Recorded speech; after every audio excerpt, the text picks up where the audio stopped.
कक्षा 10 के छात्रों को केमिस्ट्री में आर्हेनियस का सिद्धांत बताने जा रहा हूँ। तो प्रिय छात्रों, प्लीज ध्यान दें और इसको गहन मुद्रा में अध्ययन करें। आर्हेनियस का सिद्धांत। तो बच्चे, आर्हेनियस का सिद्धांत, आर्हेनियस का सिद्धांत के बारे में आज हम चर्चा करेंगे। प्रिय छात्रों, आर्हेनियस का आयनिक सिद्धांत करते हैं। आर्हेनियस ने यह प्रस्तुत किया कि जब किसी विद्युत अपघट्य या विद्युत अपघट्य पदार्थों को जल या किसी आयनिकारक विलायक में घोलते हैं तो वह दो प्रकार के आवेशित कणों में विभक्त होता है। छात्रों, जब किसी वैद्युत अपघट्य पदार्थ को, किसको? वैद्युत अपघट्य पदार्थ को, जब किसी वैद्युत अपघट्य पदार्थ को, वैद्युत अपघट्य पदार्थ, बच्चे ये वैद्युत अपघट्य पदार्थ इलेक्ट्रोलाइट कहते हैं। ELECTROLYTE, electrolyte. जब किसी वैद्युत अपघट्य पदार्थ को जल या किसी भी विलायक में, अन्य विलायक, जल के अलावा अन्य विलायक, जब वैद्युत अपघट्य पदार्थ को जल या किसी अन्य विलायक में घोलते हैं तो वह दो प्रकार के आवेशित कणों में विभक्त हो जाता है। बच्चे, वैद्युत अपघट्य पदार्थ क्या है, पहले इसके बारे में हम समझें। वह पदार्थ जो जल में या किसी विलायक में घुलते हैं तो दो प्रकार के आवेशित कणों में विभक्त हो जाता है। ऐसे पदार्थ को वैद्युत अपघट्य पदार्थ कहते हैं। वे पदार्थ जो जल या किसी भी विलायक में घुलते हैं, अन्य विलायक में घुलते हैं तो वह दो प्रकार के आवेशित कणों में विभक्त हो जाता है। ऐसे पदार्थ को वैद्युत अपघट्य पदार्थ कहते हैं। वैद्युत अपघट्य पदार्थ क्या है? सभी अम्ल, एसिड्स, क्षार, एल्कली एंड साल्ट, सभी अम्ल, सभी क्षार और सभी लवण वैद्युत अपघट्य पदार्थ है। वैद्युत अपघट्य पदार्थ अभी मैं आपको बताया कि जब वे पदार्थ जिसको जल या किसी अन्य विलायक में घोलते हैं तो दो प्रकार के आवेशित कणों में विभक्त हो जाता है। ऐसे पदार्थ को वैद्युत अपघट्य पदार्थ कहते हैं। और वैद्युत अपघट्य पदार्थ क्या है? अम्ल है, क्षार है या लवण।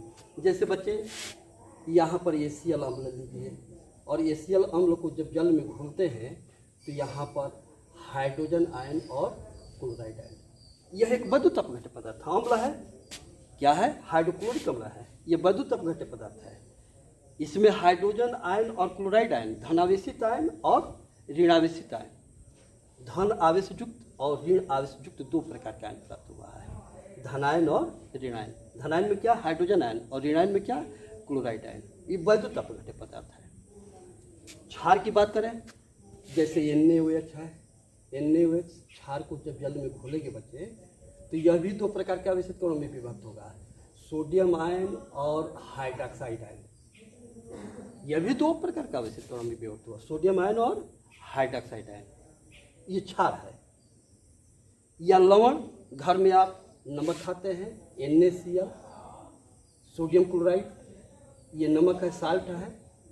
इस लवण को जब जल में हम घोलेंगे तो यह भी दो प्रकार के आवेशित कणों में विभक्त होगा, सोडियम आयन और क्लोराइड आयन।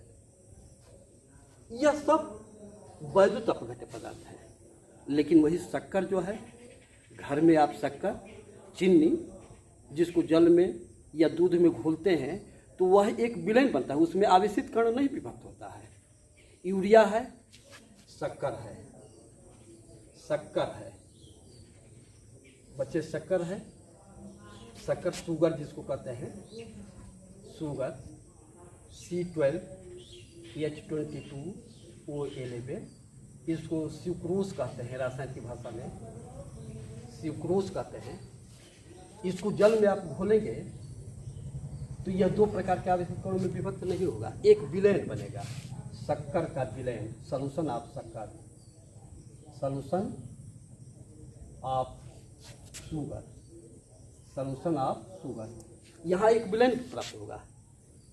इसमें कोई आवेशित कण नहीं होगा। जिस प्रकार अम्ल, क्षार या लवण को जल में घोले हैं तो 2 प्रकार के आवेशित कण में विभक्त हुआ है। लेकिन शक्कर को आप जल में घोलते हैं तो वहाँ पर शक्कर का विलयन, चीनी का विलयन प्राप्त होता है, चीनी का घोल प्राप्त होता है, कोई उसमें आवेशित कण नहीं प्राप्त होता है। यूरिया है, यूरिया बच्चे यूरिया है, यूरिया का सूत्र NH2CO और NH2 है, ये यूरिया है। यूरिया को आप जल में घोलेंगे तो यूरिया का एक विलयन प्राप्त होगा, न कि धनावेशित या ऋणावेशित कण उसमें विभक्त होगा। तो यूरिया को बच्चे जल में घोलेंगे तो यूरिया का सॉल्यूशन आप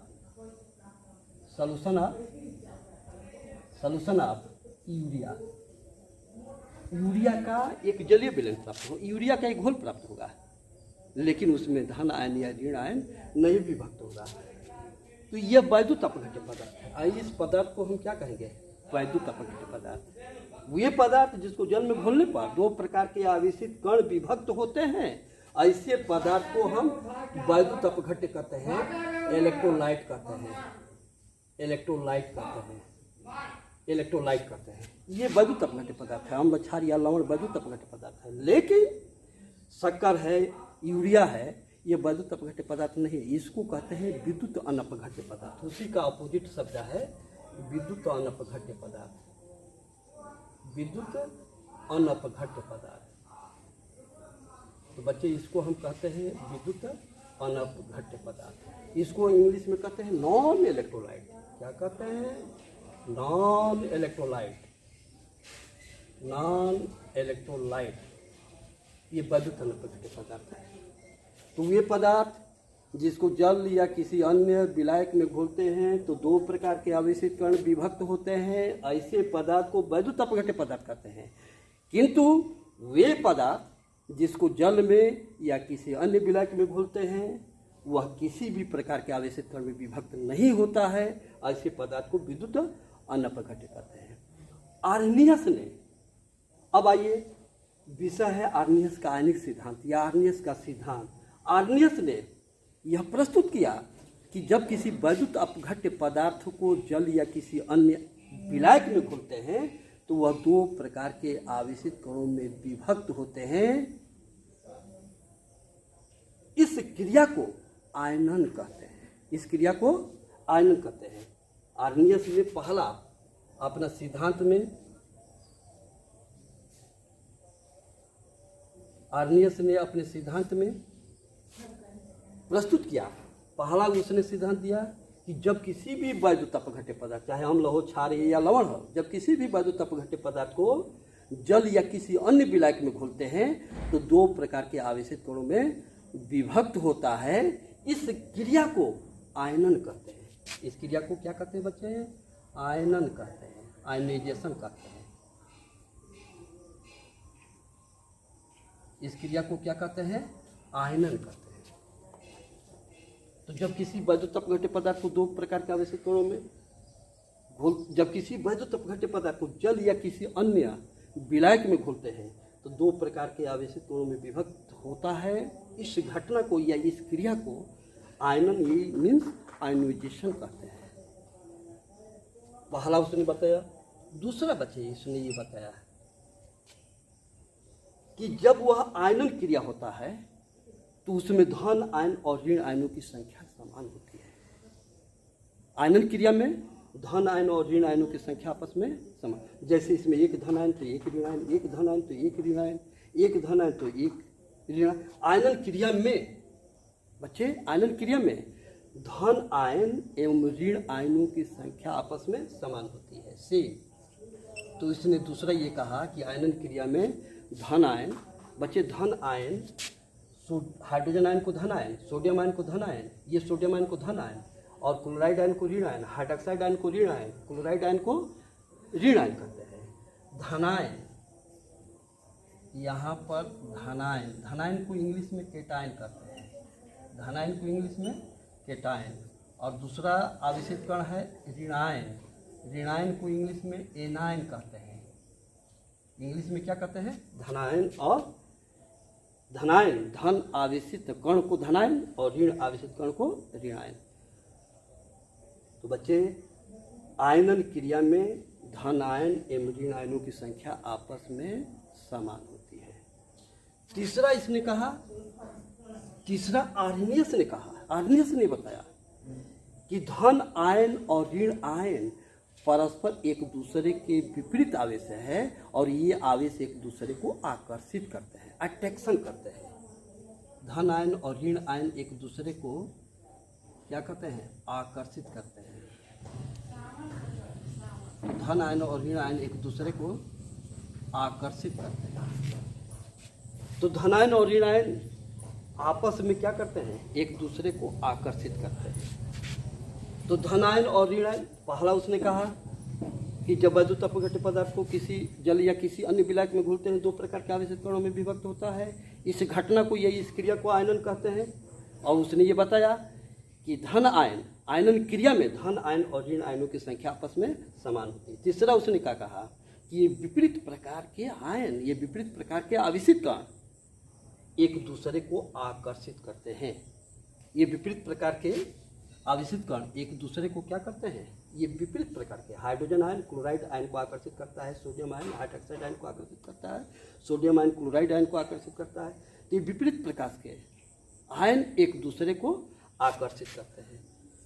चौथा उसने यह बताया कि यहाँ पर धन आयन, ये विपरीत प्रकार के वैद्युत अपघट्य पदार्थ साम्यावस्था स्थापित करता है। कौन सा वैद्युत अपघट्य पदार्थ बच्चे? साम्यावस्था को स्थापित करता है। साम्यावस्था मीन्स इक्विलिब्रियम स्टेट, साम्यावस्था को स्थापित करता है। इक्विलिब्रियम स्टेट साम्यावस्था स्थापित करता है। साम्यावस्था स्थापित, इसका अर्थ क्या है? इसका अर्थ क्या है? साम्यावस्था का अर्थ क्या है बच्चे? जैसे मान लो NaCl है, NaCl है, मीन्स साम्यावस्था।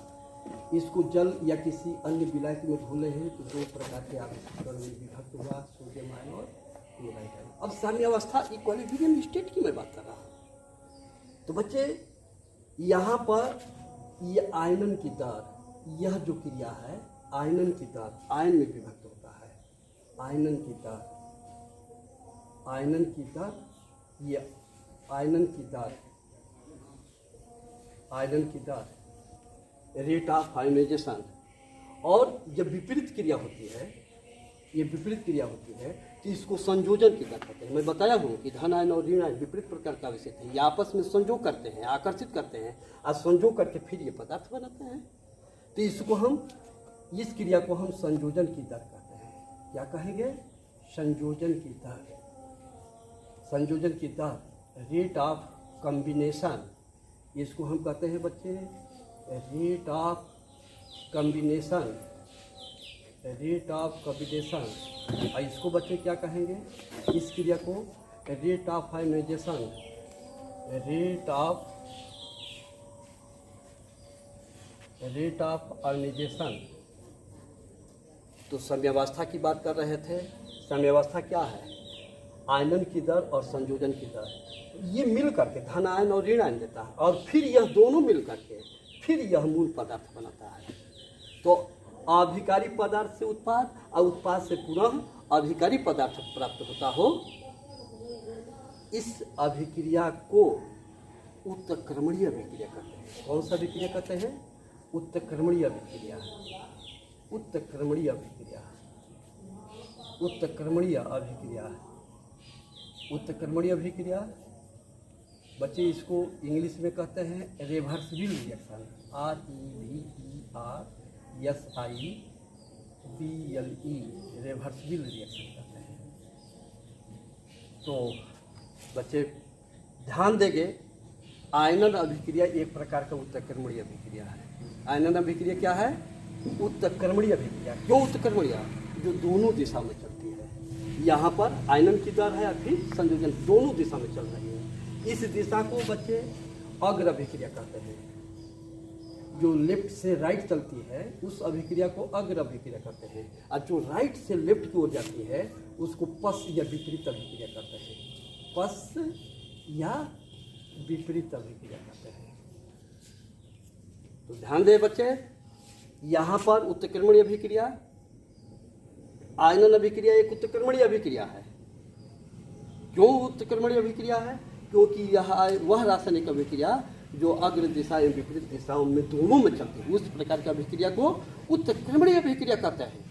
और उत्क्रमणीय अभिक्रिया में साम्यावस्था स्थापित होती है। यही जो आपका टॉपिक है साम्यावस्था। अब साम्यावस्था क्या है बच्चे? वह डिफिनिट टाइम जिसमें अग्र अभिक्रिया का वेग और विपरीत अभिक्रिया का वेग आपस में बराबर हो जाए, उस अवस्था को, उस डिफिनिट टाइम को हम साम्यावस्था कहते हैं, या साम्यिकी अवस्था कहते हैं, या संतुलन की अवस्था कहते हैं। और यह उत्क्रमणीय अभिक्रिया में होती है। उत्क्रमणीय अभिक्रिया वह अभिक्रिया जो अग्र एवं विपरीत दोनों दिशाओं में चलती हो, उस प्रकार की अभिक्रिया को उत्क्रमणीय अभिक्रिया कहते हैं। अब उत्क्रमणीय अभिक्रियाओं में साम्यावस्था स्थापित होती है। साम्यावस्था क्या है? साम्यावस्था वह उत्क्रमणीय अभिक्रिया जिसमें अग्र अभिक्रिया का वेग तथा विपरीत अभिक्रिया का वेग आपस में बराबर हो, उस अवस्था को, उस डिफिनिट टाइम को, उस डिसाइडेड टाइम को हम साम्यावस्था कहते हैं। तो साम्यावस्था में बच्चे उत्क्रमणीय अभिक्रिया में अग्र अभिक्रिया का वेग तथा विपरीत अभिक्रिया का वेग आपस में बराबर होता है। तो यहाँ पर हम पढ़े हैं साम्यावस्था स्थापित होती है किसमें? आयनन की क्रिया में।